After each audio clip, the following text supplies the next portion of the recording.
Hello students. Last class के अंदर हम लोगों ने फैराडेज के कुछ क्वेश्चन किए थे फैराडेज लॉ के ऊपर बेस्ड, एंड उसके साथ साथ हमने बैटरीज के बारे में बात करी थी। बैटरीज टू टाइप की होती है, primary and secondary. Primary batteries ऐसी होती है जो एक बार डिस्चार्ज हो जाए उसके बाद हम लोग उसे रिचार्ज नहीं कर सकते, जबकि सेकेंडरी बैटरीज ऐसी होती है जो एक बार डिस्चार्ज होने के बाद भी हम वापस इसका रीयूज़ कर सकते हैं, हम लोग इसे रिचार्ज कर सकते हैं। जिसमें से हमने एक सेल को देखा था, that is a mercury dry cell, and आज हम लोग देखने वाले हैं mercury cell. Mercury cell button जैसा दिखता है, हमारे शर्ट के बटन जैसा ही होता है, इसलिए इसे हम लोग बटन सेल भी बोलते हैं। आप लोगों ने आपकी वॉचेस के अंदर देखा होगा, ईयरिंग रिंग्स के अंदर देखा होगा, जो हेड यूज़ करते हैं, जो जिन्हें सुनने में प्रॉब्लम होता है, और वो जो ईयरिंग हेड्स यूज़ करते हैं उसके अंदर भी वो बटन सेल लगता है, राइट। तो यहाँ पर मर्क्यूरी सेल या बटन सेल के अंदर आपको याद रखना है कि एनोड कौन होता है। तो एनोड होता है जिंक मर्क्यूरी अमालगम। कौन होता है बेटा? Zinc mercury amalgam as a anode हम लोग यूज करते हैं। कैथोड के ऊपर कौन होता है? तो कैथोड के ऊपर होता है paste, paste of mercury oxide and carbon, ये कैथोड होता है। एंड इलेक्ट्रोलाइट्स कौन होता है यहां पर? तो यहां पर इलेक्ट्रोलाइट होता है paste of KOH and ZNO। Paste of KOH and ZNO ये इलेक्ट्रोलाइट्स होता है, राइट। अब हम लोग यहां पर ये देखेंगे कि एनोड के ऊपर ऑक्सीडेशन किस तरह से होता है इसमें, एंड कैथोड के ऊपर रिडक्शन किस तरह से होता है। तो हम सब जानते हैं कि मर्क्यूरी तो सिर्फ जिंक के साथ प्रेजेंट होता है, मर्क्यूरी कभी भी रिएक्शन में पार्टिसिपेट नहीं करता। तो जिंक मर्क्यूरी एंड ये जो इलेक्ट्रोलाइट है, इसमें जो OH है, KOH का OH माइनस, उसके 2 mole of OH minus reaction में पार्टिसिपेट करते हैं। रिएक्शन के दौरान यहां से एक ऑक्सीजन ये जिंक के साथ चला जाएगा। मर्क्यूरी तो सिर्फ अमालगम बनाने के लिए यूज करते हैं, mercury can not participate in the reaction. तो हम लोग सिर्फ डायरेक्टली लिखेंगे जिंक ऑक्साइड प्लस, यहां से एक ऑक्सीजन इसमें चला गया तो यहां पर 2 hydrogen and 1 oxygen is remaining, so वो बनाएगा H2O, एंड साथ में 2 इलेक्ट्रॉन रिलीज होंगे। इस रिएक्शन में यहां पर जिंक का ऑक्सीडेशन नंबर 0 है और यहां पर जिंक का ऑक्सीडेशन नंबर +2 है, तो एक्चुअल में जिंक का ऑक्सीडेशन हो रहा है। तो in this reaction the oxidation of zinc is occur. Cathode के ऊपर रिडक्शन होगा बेटा। अब कैथोड किसका है? मर्क्यूरी ऑक्साइड एंड कार्बन, जिसमें से मर्क्यूरी ऑक्साइड, यहां जो वाटर एनोड के ऊपर यूज हो ऑप्टेन हो रहा है वही यूज होगा कैथोड के ऊपर, एंड 2 इलेक्ट्रॉन यहां पर जो रिलीज हुए वो 2 इलेक्ट्रॉन यहां पर गेन हो जाएंगे। तो यहां पर मर्क्यूरी ऑक्साइड की जगह मर्क्यूरी लिक्विड बनेगा, एंड ये जो ऑक्सीजन है वो इसमें चला जाएगा, and 2 mole of OH minus यहां पर ऑप्टेन होगा। ये हो रहा है रिडक्शन। अब बेटा ध्यान ये रखना है, यदि मैं इसका टोटल सेल रिएक्शन लिखना चाहूं तो क्रॉस में जितना सिमिलर है वो मैं निकाल दूंगा। तो यहां से वाटर का मॉलिक्यूल निकल जाएगा, 2 इलेक्ट्रॉन निकल जाएगा, OH माइनस OH माइनस निकल जाएगा। तो फाइनल रिएक्शन आप देखोगे तो उसके अंदर कोई भी आयन नहीं है। फाइनल रिएक्शन के अंदर देखो कोई आयन अवेलेबल नहीं है, एंड आयन इन्वॉल्व नहीं होने की वजह से ड्यूरिंग द होल लाइफ, जब तक ये मर्क्यूरी सेल है तब तक उसका वोल्टेज फिक्स रहता है। तो यहां पर हम लोग एक नोट करके स्टेटमेंट लिख सकते हैं। कौन सा स्टेटमेंट लिख सकते हैं बेटा? The cell potential remain constant, the cell potential remain constant during its life as the cell reaction does not involve any ion in solution whose concentration can change during its lifetime। बात समझ आ रही है क्या बोलना चाह रहा हूं? यहां पर कोई आयन ऑब्टेन ही नहीं हो रहा है। So the set reaction does not involve any ion in the solution, उस concentration can change during its lifetime. तो कंसेंट्रेशन उसका चेंज होगा ही नहीं। देखो 2 mole of OH minus anode के ऊपर यूज हुए इलेक्ट्रोलाइट के, and 2 mole of OH minus obtained हुए कैथोड के ऊपर। तो जो ऑप्टेन हो रहा है वो यूज हो रहा है, तो यहां पर कंसेंट्रेशन कभी भी चेंज नहीं होने वाला, और इसीलिए इसका सेल पोटेंशियल आता है 1.35 volt during the whole life. इसमें कोई चेंज नहीं आता है। तो during the whole life cell potential is fixed 1.35 volt. बात समझ आई बेटा? क्लियर है सबको? चलिए अब सेकेंड पॉइंट आता है जिसे हम बोलेंगे secondary battery.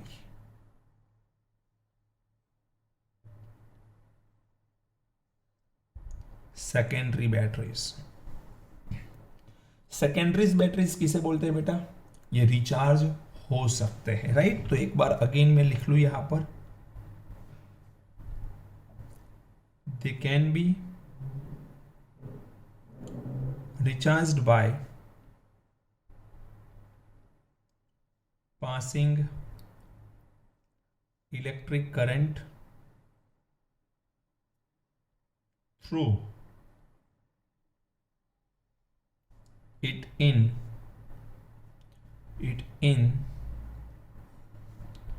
the opposite direction, so that it can be used over and over again। समझ में आ रहा है पॉइंट? देखो सेकेंडरी बैटरीज का सबसे बेस्ट एग्जांपल ये है, हमारे कार के अंदर या बाइक के अंदर जो बैटरीज यूज होती है वो। दूसरा एग्जांपल कौन सा है बेटा? हमारे मोबाइल की बैटरी, लिथियम बैटरी बोलते हैं जिसे। आप मोबाइल की बैटरी को ध्यान से देखोगे तो वहां पर लिथियम बैटरी ऐसा लिखा हुआ मिलेगा आपको, राइट? तो कहने का मतलब यह है कि ये सारी बैटरीज जो है वो रिचार्जेबल बैटरीज होती है। देखो ये मेरे पास ये बैटरी बैंक है, तो ये battery bank one type of क्या है बेटा? रिचार्जेबल बैटरीज है। तो ये रिचार्ज भी हो सकती है, डिस्चार्ज भी हो सकती है। तो ऐसी बहुत सारी बैटरीज जो है उसे हम लोग सेकेंडरीज बैटरी बोल सकते हैं। अब सेकेंडरीज बैटरीज में सबसे बेस्ट एग्जांपल हम लेने वाले हैं और वो है हमारा लेड स्टोरेज सेल। पहला एग्जांपल नंबर 1 जिसे बोलेंगे हम लोग लेड स्टोरेज बैटरी, या फिर लेड स्टोरेज सेल भी बोलते हैं हम लोग, लेड स्टोरेज बैटरी। अब देखो लेड स्टोरेज बैटरी है क्या? तो ये एक वैसल है लाइक दिस, और इसके अंदर हम लोग सॉल्यूशन को फिल करेंगे। अब यहां पर जो सॉल्यूशन होता है वो solution 38% solution of sulphuric acid as a electrolyte हम लोग ले रहे हैं। यहां पर एनोड होता है एंड यहां पर कैथोड होता है। समझना बेटा ध्यान से, एनोड एंड कैथोड होता है। अब होगा क्या, जो एनोड है वो लेड से बना हुआ है, पीबी से बना हुआ है, एंड जो कैथोड है वो PbO2 से बना हुआ है। एक्चुअली पीबी से ही बना हुआ है, लेकिन उसके ऊपर लेयर है PbO2 का, layer of PbO2 present on a surface of lead. अब एनोड है तो नेगेटिव चार्ज रहेगा, कैथोड है पॉजिटिव चार्ज रहेगा। सो ये इलेक्ट्रोकेमिकल सेल हो गया। अब देखो यहां पर यदि मैं लिखना चाहूं तो मैं लिखूंगा एनोड कौन है? तो लेड। एनोड कौन है? लेड। बेटा कैथोड कौन है? तो लिख सकते हैं lead grids packed with PbO2। Third point हम लोग लिखते हैं इलेक्ट्रोलाइट कौन है इसमें, तो इलेक्ट्रोलाइट है 38% सॉल्यूशन ऑफ सल्फ्यूरिक एसिड, ये इलेक्ट्रोलाइट है। अब यहां पर हमें ऑक्सीडेशन एंड रिडक्शन करवाना है, तो ध्यान ये रखना है इसके अंदर कि इसमें दो तरह से रिएक्शन होंगे, क्योंकि ये सेकेंडरी बैटरी है तो ये रिचार्ज भी होगी डिस्चार्ज भी होगी। तो सबसे पहले हम लोग इसमें लिखेंगे ड्यूरिंग डिस्चार्जिंग, ड्यूरिंग डिस्चार्जिंग। जब डिस्चार्जिंग होगा मीन्स ये सेल का हम लोग यूज करेंगे तब कैसे होगा रिएक्शन, तो याद रखना during discharging it behaves as galvanic cell, during discharging it behaves as a galvanic cell. ये पॉइंट याद रखने जैसा है। होगा क्या, ध्यान से देखो, गैल्वेनिक सेल है इसका मतलब कि अपने आप रिएक्शन होता है, हमें कुछ करवाने की जरूरत नहीं है। बैटरी होती है गाड़ी के अंदर इसीलिए तो सेल हम लगा सकते हैं, राइट। तो बैटरी को हमें कुछ ऑपरेट करने की जरूरत नहीं पड़ती, जब हमें कार को स्टार्ट करना होता है तो वो अपने आप हो जाता है। तो यहां पर क्या होगा, Pb सॉलिड, ये लेड जो है वो एनोड है। अब सल्फ्यूरिक एसिड का सॉल्यूशन है तो इसमें आएगा 2H प्लस SO4 2 माइनस बहुत सारे, तो इसमें से SO4 2 माइनस के साथ ये रिएक्ट करेगा SO4 2 माइनस एक्वास। ऐसा क्यों हो रहा है, क्योंकि लेड का ऑक्सीडेशन हो जाएगा, लेड का ऑक्सीडेशन होगा तो Pb+2 बनेगा बेटा। अब Pb+2 एंड SO4 मिलके बना लेंगे PbSO4, और ये PbSO4 सॉलिड हमें एनोड के ऊपर मिल रहे हैं। During this process 2 electron release हो रहे हैं, ऑक्सीडेशन रिएक्शन है ये। अब यहां पर Pb 0 है, यहां पर Pb+2 है, तो ऑक्सीडेशन किसका हुआ, लेड का हुआ। देन आफ्टर कैथोड की बात करें तो कैथोड के ऊपर क्या होगा बेटा, रिडक्शन। अब कैथोड है किसका, PbO2 का, तो PbO2 सॉलिड प्लस, अब ये जो सल्फेट आयन है तो वो कैथोड के ऊपर भी यूज होता है। अब जरा सोचो, सल्फेट आयन एक बार एनोड के ऊपर यूज हुआ, सल्फेट आयन दूसरी बार कैथोड के ऊपर यूज हुआ, तो 2 mole of sulphate ion use हुआ। अब जब 2 mole of sulphate ion use होगा तो 1 मोल सल्फेट के साथ 2H प्लस होते हैं, तो 2 मोल सल्फेट के साथ कितने H प्लस होंगे, 4H प्लस। तो यहां पर हम लोग यूज करेंगे 4H प्लस का, एंड ये 2 इलेक्ट्रॉन यहां पर वो एक्सेप्ट करेगा।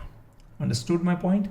तो यहां से Pb, यहां से SO4 मिलेगा हमें PbSO4 सॉलिड प्लस ये Pb, ये SO4 हमें मिलेगा PbSO4 सॉलिड।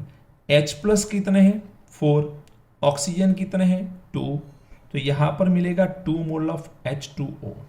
क्या मिलेगा, 2 मोल ऑफ H2O।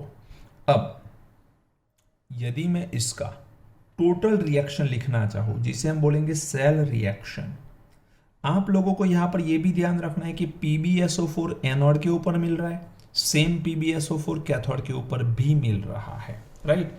अब टोटल रिएक्शन में लिखूंगा तो 2 इलेक्ट्रॉन कैंसिल आउट हो जाएंगे, Pb solid plus PbO2 solid plus 4H plus and 2SO4, क्या लिख सकते हैं, 2 मोल ऑफ H2SO4 गिव्स, क्या मिलेगा बेटा, PbSO4 how many times, 2 times, तो 2 mole of PbSO4 and 2 mole of H2O हमको मिलेगा।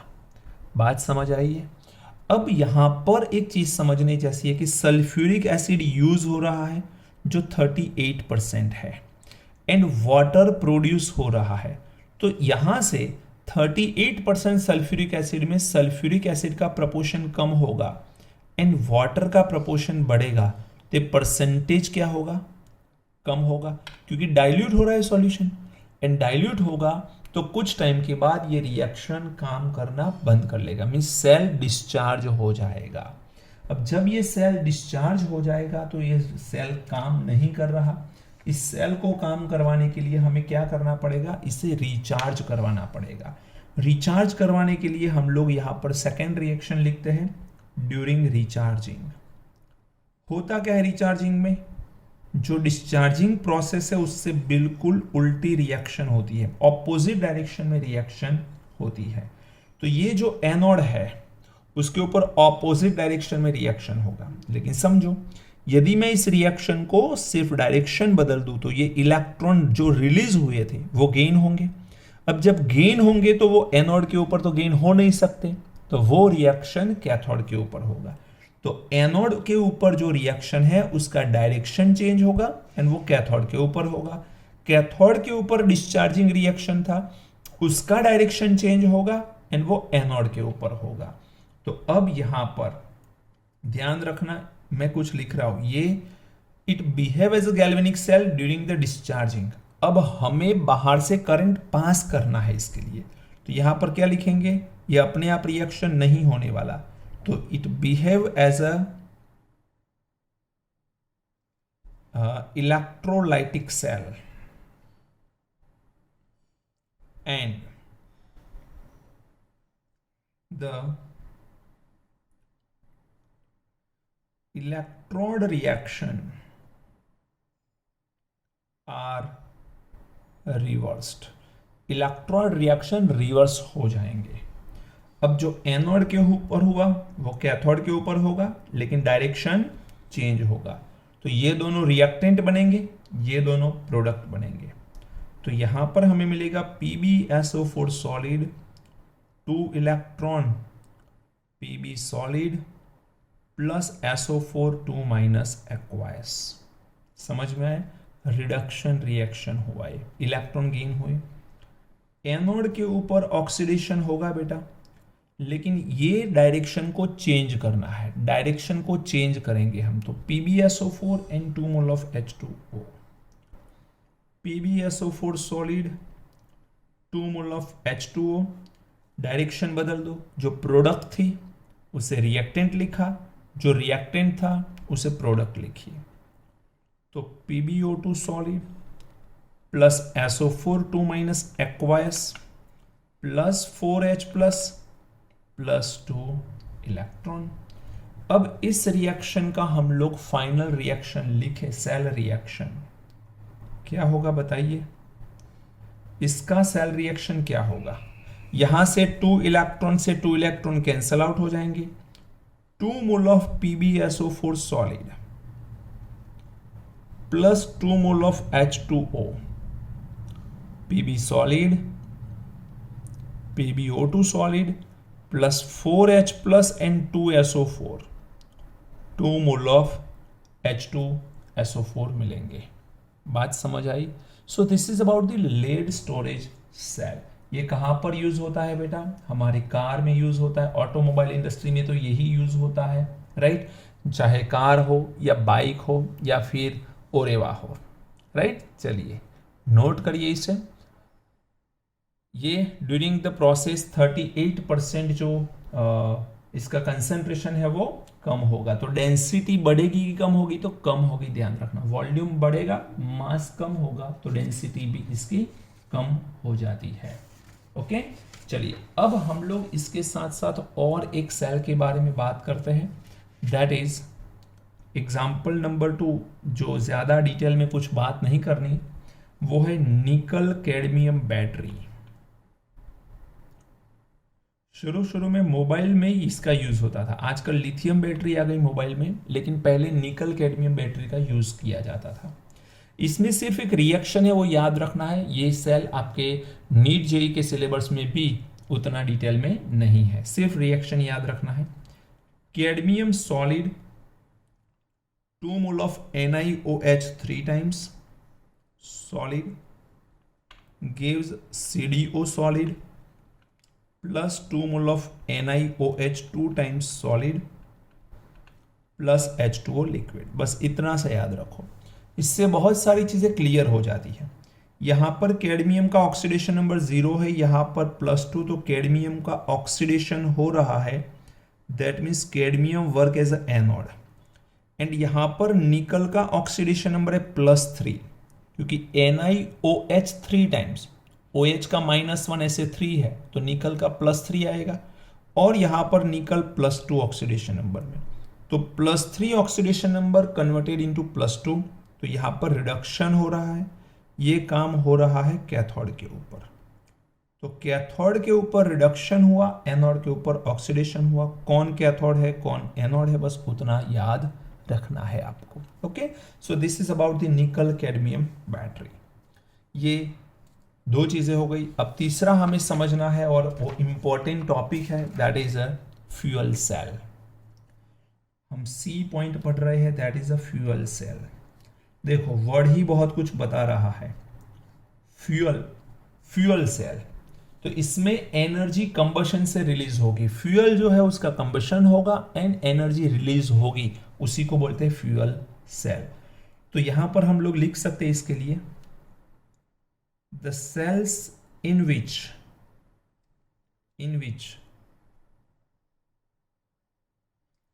Energy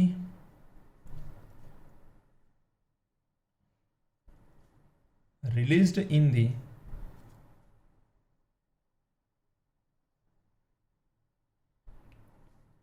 combustion of fuels like hydrogen, methane, methanol etc. Hydrogen, methane, methanol जैसे फ्यूल का कंबशन करके हम लोग एनर्जी रिलीज करते हैं, and is directly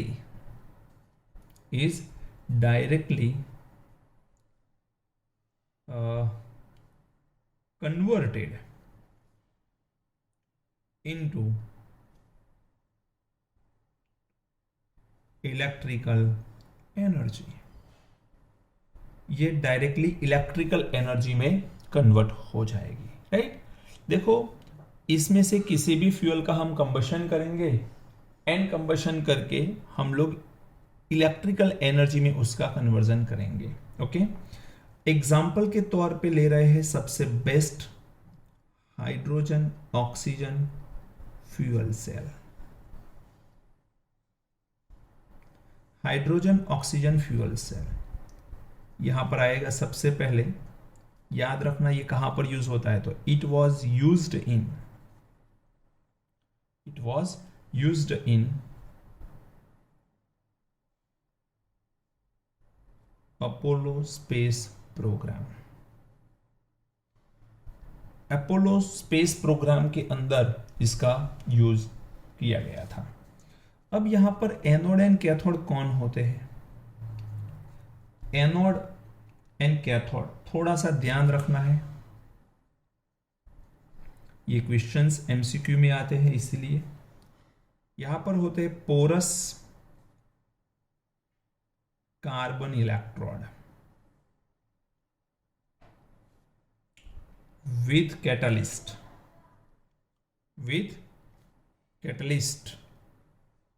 like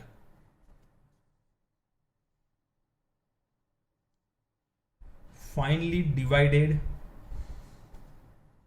platinum और पैलेडियम। तो यहां पर पोरस कार्बन के इलेक्ट्रोड्स ही है, लेकिन उसके ऊपर प्लेटिनम या पैलेडियम का लेयर होता है जो एज ए कैटलिस्ट काम करता है। इसकी फिगर को हम ड्रॉ करें तो कुछ इस तरह से आएगी ये फिगर। बहुत ही सिंपल सी फिगर है जो कोई भी ड्रॉ कर सकता है।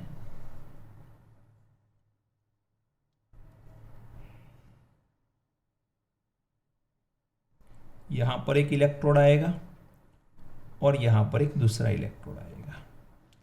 यहां पर इलेक्ट्रोलाइट सॉल्यूशन होगा। क्या होगा बेटा, इलेक्ट्रोलाइट सॉल्यूशन, और वो कौन होता है, NaOH।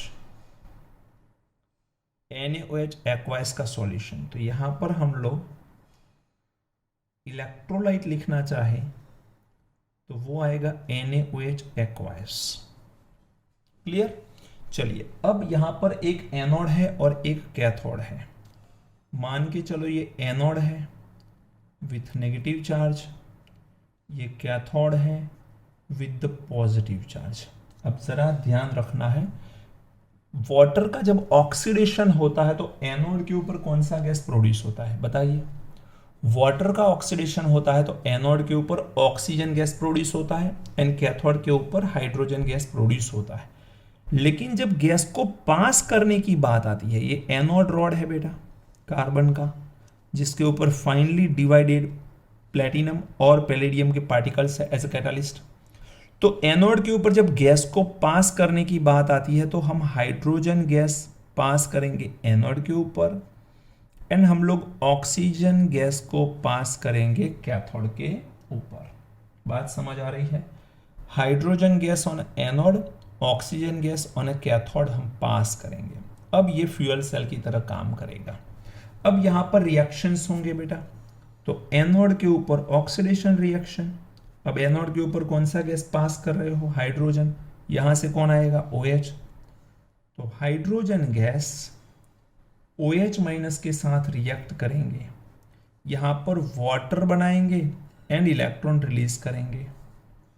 रिएक्शन को बैलेंस करते हैं कैथोड को लिखने के बाद। कैथोड के ऊपर हम पास कर रहे हैं ऑक्सीजन गैस, तो ऑक्सीजन गैस कैथोड के ऊपर पास करेंगे। अब जो वाटर एनोड के ऊपर प्रोड्यूस हुआ वो वाटर यहां पर यूज होगा कैथोड के ऊपर एंड यहां पर इलेक्ट्रॉन गेन हो जाएंगे एंड OH माइनस फॉर्म होंगे। अब थोड़ा सा बैलेंस कर रहे हैं इसके, देखो नीचे वाले रिएक्शन को पहले बैलेंस करते हैं। तो O2 एंड एक ऑक्सीजन है, तो यहां पर 3 तो मैं लिख नहीं सकता क्योंकि ये 2 है। यदि मैं यहां पर 4 लिखूं, 4 OH माइनस, तो मुझे यहां पर 2 मोल ऑफ H2O लेने पड़ेंगे एंड हम सबको पता है कि 4 माइनस है तो इस तरह 4 माइनस करने के लिए 4 इलेक्ट्रॉन की रिक्वायरमेंट होगी, राइट। अब ऊपर के रिएक्शन में ये 4 इलेक्ट्रॉन है तो इसे 4 इलेक्ट्रॉन करने पड़ेंगे मुझे। 4 इलेक्ट्रॉन करने हैं तो सीधी सी बात है 4 यहां पर चाहिए क्योंकि 4 माइनस 4 माइनस। अब ऑक्सीजन 4 हो गए तो इसे मैं 4 से मल्टीप्लाई करूंगा तो 8 हाइड्रोजन हो गए तो इसे मुझे 2 से मल्टीप्लाई करना पड़ेगा। अब इस रिएक्शन का टोटल रिएक्शन देखो तो 4 से 4 कैंसिल आउट हो जाएंगे, 4 OH से 4 OH कैंसिल आउट हो जाएंगे, 2 mole of water 2 mole of water cancel out हो जाएंगे, तो 4 मोल में से 2 मोल रिमेनिंग। तो remaining is what? Cell reaction क्या है हमारा? सेल रिएक्शन में कुछ नहीं हुआ, सिर्फ वाटर फॉर्म हो रहा है। 2 mole of hydrogen, 1 mole of oxygen, 2 mole of water release कर रहे हैं। तो बहुत सिंपल सा रिएक्शन हमें यहां पर दिख रहा है कि एक्चुअल में सिर्फ और सिर्फ यहां पर क्या हो रहा है, तो वाटर प्रोड्यूस हो रहा है। समझ में आ रहा है? तो कहने का मतलब यह है कि ये रिएक्शन बहुत लॉन्ग टाइम तक चल सकता है, सिर्फ हमें रिएक्टेंट सप्लाई करने हैं तो ये continuously, as long as reactant are supplied the reaction run continuously, हम बोल सकते हैं ऐसा, राइट। तो लिख भी दें हम लोग, दिस रिएक्शन, और सेल भी बोल सकते हो आप लोग, runs continuously, this reaction run continuously as long as the reactant are supplied। अब आपको लगेगा कौन सा रिएक्टेंट सप्लाई करना है सर? ये NaOH जो हमने बीच में रखा है बेटा, यहां पर वाटर प्रोड्यूस हुआ, तो वाटर जब इसमें प्रोड्यूस होगा तो कंसंट्रेशन ऑफ NaOH डिक्रीज होगा कि नहीं होगा? एंड जब डिक्रीज होगा तो हमें NaOH डालना पड़ेगा। दूसरी चीज, ये अपोलो स्पेस में जब यूज हुआ था तो उस टाइम पे जो ये वाटर प्रोड्यूस हुआ था वेपर स्टेट में, उसे लिक्विफाइड करके, कंडेंस्ड करके इस वाटर का as a drinking water astronaut ने यूज किया था। As a drinking water astronaut ने इसी वाटर का यूज किया था। तो ये वाटर जो है वो प्योर भी है, ऐसा हम बोल सकते हैं, राइट। अब आप लोगों को पता होगा कि इलेक्ट्रिसिटी जनरेशन के लिए हम लोग थर्मल पावर स्टेशन का यूज करते हैं। अब थर्मल पावर स्टेशन में प्रोसेस क्या होती है पता है आपको? उसमें कोल लगता है, कोल का कंबशन करना पड़ता है, कंबशन करेंगे तो हीट रिलीज होगी, वो हीट को पाइप से हम लोग कहाँ पास कर रहे हैं? हम लोग वो वाटर टैंक में पास करेंगे, वाटर को हीट करेंगे, बॉयलर में गर्म करते हैं वाटर को। जैसे ही बॉयलर के अंदर वाटर को गर्म करेंगे, वाटर की वेपर बनेगी, एंड वेपर जो है उससे जनरेटर चलाया जाएगा, पिस्टन पे वो प्रेशर डालेगी, जनरेटर स्टार्ट होगा एंड इलेक्ट्रिसिटी प्रोड्यूस होगी। ये पूरी प्रोसेस में सिर्फ और सिर्फ 40% एफिशिएंसी देखने को मिलती है। पूरी प्रोसेस में थर्मल पावर स्टेशन में सिर्फ 40% एफिशिएंसी देखने को मिलती है। जबकि हम लोग फ्यूल सेल की बात करें बेटा, तो फ्यूल सेल की कैपेसिटी 70% जैसी देखने को मिलती है। अब इसकी कंपेयर में आप देखोगे तो बहुत ज्यादा है। Thermal power station noise pollution भी बहुत करता है, फ्यूल सेल नॉइज पोल्यूशन 0% करता है।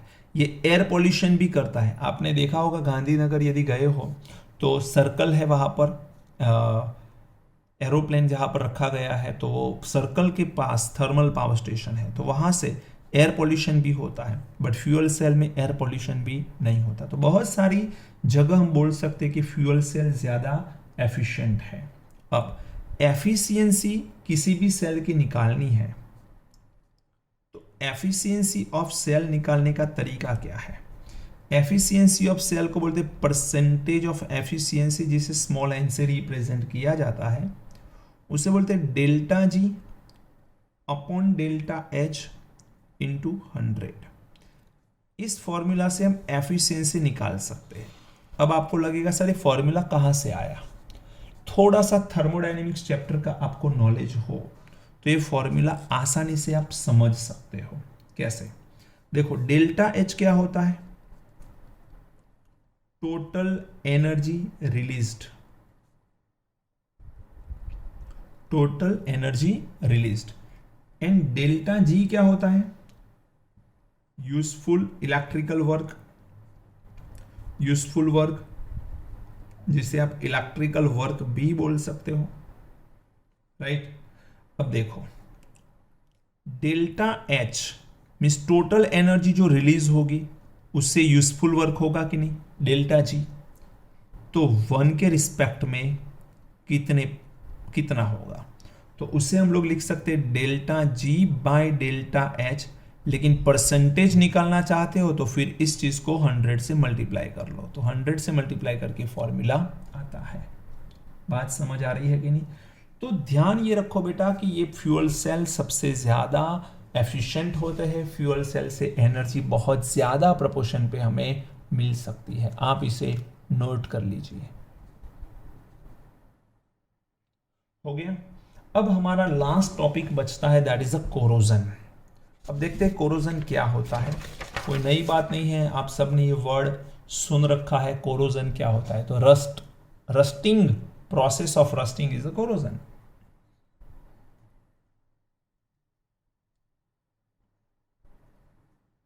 Corrosion, okay. एग्जाम्पल के तौर पे मैं लिखूं तो लिख सकते हैं रस्टिंग ऑफ आयरन, आयरन का रस्टिंग होना, then after tarnishing of silver, silver का ब्लैक हो जाना, टार्निशिंग मीन्स ब्लैक हो जाना, तो सिल्वर का ब्लैक हो जाना, देन डेवलपमेंट ऑफ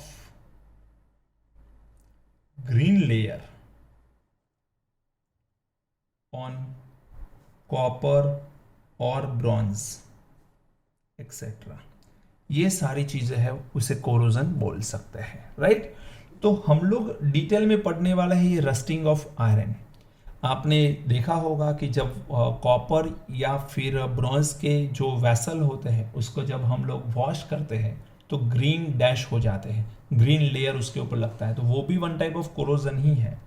यहां पर हम लोग डिटेल में देखने वाले हैं मैकेनिज्म ऑफ कोरोजन। अब मैकेनिज्म ऑफ कोरोजन में हम लोग एग्जांपल कौन सा लेने वाले हैं? रस्टिंग ऑफ आयरन, आयरन का रस्टिंग हम लोग देखने वाले हैं। अब इसमें क्या होगा ध्यान रखना। सबसे पहले ये एक इलेक्ट्रोकेमिकल फिनोमेना है, इट्स इलेक्ट्रोकेमिकल फिनोमेना। ऐसा क्यों, थोड़ी देर में पता भी चलेगा, लेकिन एक चीज याद रखो कि ये अपने आप होता है, रस्टिंग हम नहीं करवाते, ये स्पॉन्टेनियस प्रोसेस है। अब स्पॉन्टेनियस प्रोसेस है तो इट अकर इटसेल्फ, और इसीलिए ये इलेक्ट्रोकेमिकल सेल है। डेल्टा जी की वैल्यू नेगेटिव आती है इसमें, नंबर 1। अब कोरोजन किसकी प्रेजेंस में लगता है, तो आयरन के ऊपर कोरोजन किसकी प्रेजेंस में लगेगा, presence of air and moisture. तो यहां पर वो भी लिख सकते हैं, it occurs in presence of air and moisture।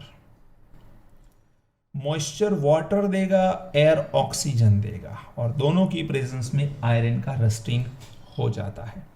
अब बेटा एयर के अंदर ऑक्सीजन के अलावा भी बहुत सारे गैसेस होते हैं जिसमें CO2 भी होता है। तो इसमें एक प्रोसेस होती है कि CO2 गैस जो एयर में होता है वो एयर के मॉइस्चर के अंदर डिसॉल्व हो जाता है, एन फॉर्म कर लेता है H2CO3, जिसे हम बोलते हैं कार्बोनिक एसिड। एंड ये कार्बोनिक एसिड का आयोनाइजेशन में करूं तो बनेगा 2H plus and CO32 minus.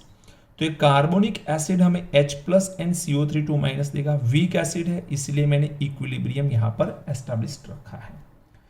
अब मान के चलो कि ये हमारा आयरन का एक रॉड है, बीच में से कहीं पर बेंट हुआ है, ओके, ये आयरन का रॉड है हमारा। अब जहां पर वो बेंट हुआ है वहां पर थोड़ी सी अरेंजमेंट जो है वो डिसऑर्डर में होगी आयरन के एटम की। यहां पर आयरन के एटम प्रॉपर अरेंज हुए होंगे, लेकिन जहां पर बेंट हुआ है, जहां पर हमें डिफेक्ट देखने को मिलती है रॉड में, वहां पर अरेंजमेंट में डिसऑर्डर देखने को मिलेगा। तो यहां से क्या होगा, आयरन Fe+2 में कन्वर्ट होगा एंड 2 इलेक्ट्रॉन रिलीज भी तो करेगा। तो यहां पर एनोड के ऊपर होगा ऑक्सीडेशन, ऑक्सीडेशन होगा तो Fe सॉलिड बनाएगा Fe+2 and 2 electron, Fe+2 and 2 electron बनाएगा। तो यहां से Fe2 प्लस एंड 2 इलेक्ट्रॉन, ये 2 इलेक्ट्रॉन ये रॉड के अंदर मूव करते जाएंगे, 2 इलेक्ट्रॉन रॉड के अंदर ही मूव करेंगे। जब तक उसे कैथोड नहीं मिलता तब तक वो इलेक्ट्रॉन मूव करेंगे। अब क्वेश्चन अराइज होता है कैथोड कहां मिलेगा उसे, तो कैथोड के लिए ये पूरे आयन के रॉड के ऊपर कोई एक ऐसी जगह जहां पर ऑक्सीजन प्लस H प्लस दोनों प्रेजेंट हो, मीन्स ऑक्सीजन तो हर जगह प्रेजेंट होगा, बट H प्लस जहां पर मिलेंगे वहां पर इलेक्ट्रॉन एक्सेप्ट हो जाएंगे। अब क्वेश्चन है ये H प्लस कहां से आए, तो इसीलिए मैंने पहले ये रिएक्शन दिखा दिया आपको कि CO2 गैस जब वाटर में डिसॉल्व होता है तो कार्बोनिक एसिड फॉर्म करता है एंड H प्लस प्रोड्यूस करता है। ये जो H प्लस है वो ये आयरन के रॉड के ऊपर कहीं ना कहीं अवेलेबल होंगे। मान के चलो ये एक ऐसा एरिया है जहां पर ऑक्सीजन भी अवेलेबल है, जहां पर H प्लस भी अवेलेबल है। तो this area is behave as a cathode and ये बेंट वाला जो एरिया था वो एनोड की तरह बिहेव करेगा। तो जब ये कैथोड की तरह बिहेव करेगा तो जो आयरन के इलेक्ट्रॉन रिलीज हुए थे वो electron O2 and H plus cathode के ऊपर रिएक्ट करेंगे। तो oxygen, H plus and electron ये सब मिलके क्या बनाएंगे, वाटर बनाएंगे। अब इक्वेशन को थोड़ा बैलेंस कर लेते हैं। O2 है 2 आएगा, 4 है 4 आएगा। अब यहां पर इलेक्ट्रॉन कितने गेन होंगे बेटा बताओ, यहां पर चार्ज नहीं है, यहां पर 4 प्लस है, तो 4 माइनस आएगा तभी चार्ज 0 होगा। अब 4 इलेक्ट्रॉन के लिए मुझे यहां पर 4, यहां पर 2 और यहां पर 2 लिखना पड़ेगा। इन शॉर्ट 2 से मल्टीप्लाई करूंगा तो 4 हो जाएगा। इसके सेल रिएक्शन को देखते हैं बेटा, सेल रिएक्शन को देखते हैं चलिए। तो 4 इलेक्ट्रॉन से 4 इलेक्ट्रॉन कट आउट हो जाएंगे, remaining is what 2Fe solid plus O2 gas plus 4H plus gives 2Fe+2 plus 2 mole of H2O। तो ये रिएक्शन हो गया। बात समझ आ रही है कि नहीं? अब यहां से काम खत्म नहीं होता। ये जो 2Fe+2 है उसका फर्दर ऑक्सीडेशन होगा in the presence of water and oxygen. तो 2Fe+2 बाद में बैलेंस करते हैं, ऑक्सीजन एंड वाटर की प्रेजेंस में रिएक्शन करेंगे एंड कन्वर्ट हो जाएंगे Fe2O3 के अंदर, एज वेल एज यहां पर H+ रिलीज करेंगे। अब जरा ध्यान रखना, आप लोग ये Fe है सिंगल, यहां पर 2 की रिक्वायरमेंट है। यदि मैं यहां पर 2 लिख रहा हूं, जरा ध्यान देना, 2 लिख रहा हूं तो यहां पर प्लस चार्ज कितना होगा 4। अब यहां पर 2 हाइड्रोजन है तो मैं यहां पर 2 लिखूंगा तो यहां पर 2+, यहां पर 4+, अनबैलेंस्ड हो गया। तो मैं क्या कर रहा हूं देखना जरा, 4 ले रहा हूं यहां पर, तो 4 × 2 8, यहां पर 8 लिख रहा हूं। देन आफ्टर 8H तो यहां पर 4 से मल्टीप्लाई कर लो, एंड 4Fe है तो इसको 2 से मल्टीप्लाई कर लो, तो 3 × 2 6 ऑक्सीजन, 4 × 2 6 ऑक्सीजन हो गए, 8 हाइड्रोजन 8 हाइड्रोजन, 8+8+ 4Fe हो गया। ये जो Fe2O3 है वो जैसे ही वाटर से मिलता है, कितने मोल, x मोल ऑफ वाटर, क्योंकि हर जगह वाटर के molecule, number of molecule same नहीं होते हैं, तो दोनों मिलके बना रहे हैं Fe2O3 × x mole of water. तो ये Fe2O3 × x mole of water, उसे बोलते हैं हम लोग रस्ट पाउडर। क्या बोलते हैं बेटा? Rust powder.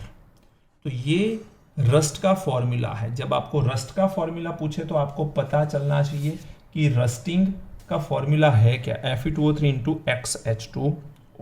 बात समझ आ रही है कि नहीं आ रही है? तो ध्यान यहां पर आपको क्या रखना है, सिर्फ यहां पर ध्यान इतना रखना है कि कैथोड कौन होगा, तो ऑक्सीजन की प्रेजेंस में H+ आयन मिलेंगे, वो कैथोड की तरह बिहेव करेंगे। यहां पर जो बेंड जगह है वहां से Fe2+ 2 इलेक्ट्रॉन निकलेंगे, ये 2 इलेक्ट्रॉन आयन रॉड के ऊपर वहां जाके एक्सेप्ट हो जाएंगे जहां पर ऑक्सीजन एंड H+ एक साथ अवेलेबल होंगे। तो ये पूरी प्रोसेस को हम लोग बोलते हैं कोरोजन ऑफ आयरन। लेकिन कोरोजन की वजह से हमें करोड़ों रुपीस का हर साल नुकसान होता है, लॉस होता है। तो कंट्री में कोरोजन को स्टॉप करने के डिफरेंट प्रिवेंशन किए जाते हैं। अब कोरोजन को स्टॉप करने के लिए कौन से प्रिवेंशन हम ले सकते हैं, उसके बारे में बात करते हैं। तो ये इंपॉर्टेंट टॉपिक है, ध्यान रखना, प्रिवेंशन ऑफ कोरोजन। कोरोजन का प्रिवेंशन कैसे कर सकते हैं? तो बहुत अलग अलग तरीके हैं उसके, जिसमें सबसे पहला है बैरियर प्रोटेक्शन। सबसे पहला पॉइंट क्या है? Barrier protection. अब बैरियर प्रोटेक्शन का मतलब क्या है? ये आयरन का एक पीस है, इसके ऊपर कोई ना कोई एक और चीज का लेयर हम लगा दे, बैरियर कर दे आयरन को, जिससे वो एयर या मॉइस्चर के कांटेक्ट में न आए, तो आयरन का रस्टिंग होगा ही नहीं। तो क्या क्या बैरियर हम लगा सकते हैं? तो आ सकता है यहां पर coating of oil, coating of oil, या फिर कोटिंग ऑफ ग्रीस, या फिर कोटिंग ऑफ पेंट्स। हम लोग आयरन को पेंट्स करते हैं, क्यों? क्योंकि वो मॉइस्चर या एयर के कांटेक्ट में ना आए, जिससे इसका कोरोजन ना हो। दूसरा हम लोग ले सकते हैं coating of chemicals. Coating of chemicals कौन सा? Like bisphenol. बिस्फिनॉल केमिकल है जो आयरन की रस्टिंग को स्टॉप करता है। And third, coating of non corrosive metal. Non corrosive metal means ऐसी मेटल जिसका कोरोजन हो ही नहीं सकता, उसका भी कोटिंग कर सकते हो आप लोग। वो कौन हो सकता है? निकल हो सकता है, क्रोमियम हो सकता है, एंड टिन हो सकता है, राइट? तो ध्यान रखना बेटा। तो ये हो गया बैरियर प्रोटेक्शन। सेकंड हो सकता है सैक्रिफिशियल प्रोटेक्शन मीन्स आयरन की जगह दूसरा कोई सैक्रिफाइस कर ले। जैसे कि ये आयरन का पीस है, अब ये एयर या मॉइस्चर के कांटेक्ट में आएगा तो इसका तो कोरोजन होगा ही होगा। अब इसके कोरोजन को स्टॉप करने के लिए हम लोग आयरन के ऊपर एक और लेयर लगा देते हैं, और ये होता है जिंक का लेयर। क्या बोलते हैं बेटा? जिंक मेटल का लेयर इसके ऊपर लग जाता है। जैसे ही जिंक मेटल का लेयर लगेगा, जिंक का ऑक्सीडेशन पोटेंशियल ज्यादा है आयरन की कंपेयर में, तो जब भी ऑक्सीडेशन होगा जिंक का ऑक्सीडेशन होगा। तो जिंक का ऑक्सीडेशन होगा, दैट मींस सैक्रिफाइस किया जिंक ने। किसके लिए सैक्रिफाइस किया? आयरन के लिए। तो इसे बोलते हैं सैक्रिफिशियल प्रोटेक्शन। समझ में आ रहा? सैक्रिफिशियल एनोड भी बोला जाता है इसे। अब जिंक के लेयर को आयरन के ऊपर लगाने की जो प्रोसेस है उसे बोलते हैं हम लोग गैल्वेनाइजेशन। क्या बोलते हैं? गैल्वेनाइजेशन। एंड गैल्वेनाइजेशन जो है वो जिंक का लेयर आयरन के ऊपर लगाने की प्रोसेस का नेम है। बट ऐसे आयरन कि जिसके ऊपर जिंक का लेयर लगा हुआ है उसे बोलते हैं हम लोग गैल्वेनाइज्ड आयरन। क्या बोलते हैं? Galvanized iron. बात समझ आई? चलिए, थर्ड आता है that is a cathodic protection. ये भी एक इंपॉर्टेंट पॉइंट है।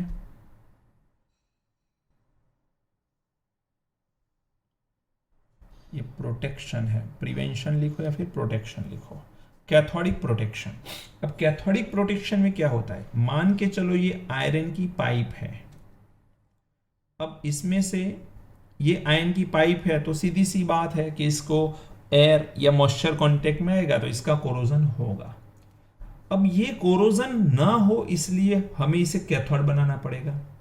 तो इससे हाईली ऑक्सीडेशन नंबर वाली मेटल का कनेक्शन हम वायर के थ्रू इसके साथ कर ले, जैसे कि मैग्नीशियम। तो ये मैग्नीशियम जो है वो मोर रिएक्टिव मेटल है। कैसी मेटल है? More reactive metal. And more reactive metal का हमने बना लिया एनोड। हमें पता है कि जो ज्यादा रिएक्टिव मेटल होती है वो एनोड की तरह काम करेगी। और ये आयरन की पाइप है, ये आयरन की पाइप है, तो ये पाइप एज अ कैथोड काम करेगी। तो सीधी सी बात है कि रिएक्शन ऑक्सीडेशन किसका होगा? मैग्नीशियम का होगा। तो आयरन को कैथोड बना के हम लोग इसे प्रिवेंट कर सकते हैं, जिसे बोला जाता है कैथोडिक प्रोटेक्शन। तो अलग अलग तरीके हैं ये आयरन के कोरोजन को स्टॉप करवाने के। इसमें से कोई भी तरीका आप जो भी अवेलेबल है उस तरीका का यूज कर सकते हैं। हमारे घर में जो आयरन ज्यादातर हम यूज करते हैं शेड बनाने के लिए, तो वो गैल्वेनाइज्ड होता है। गैल्वेनाइज्ड आयरन का हम लोग ज्यादातर यूज करते हैं। राइट बेटा? तो यहाँ पर आपका चैप्टर कंप्लीट होता है। वैसे देखा जाए तो ये टॉपिक जो था उसमें से कॉम्पिटिटिव एग्जाम में इतने ज़्यादा क्वेश्चन नहीं आते हैं, लेकिन बोर्ड एग्जामिनेशन के लिए ये टॉपिक बहुत इम्पोर्टेंट है, तो आप इसे इग्नोर नहीं कर सकते हो। बहुत अच्छे से तैयार कर लेना आप लोग। ये हमारा इलेक्ट्रो केमिस्ट्री चैप्टर यहाँ पर ख़त्म होता है। तो अब 2 दिन के बाद हम लोग एक नया चैप्टर स्टार्ट करेंगे। तब तक आप लोग इस चैप्टर को रिवाइंड करिए। कॉम्पिटिटिव एग्जाम बोलो या स्टेट बोर्ड एग्जाम बोलो, आपके लिए ये electro chemistry chapter most important chapter है, मोस्ट इंपॉर्टेंट चैप्टर है। ओके बेटा, चलिए मिलते हैं। Thank you, God bless you.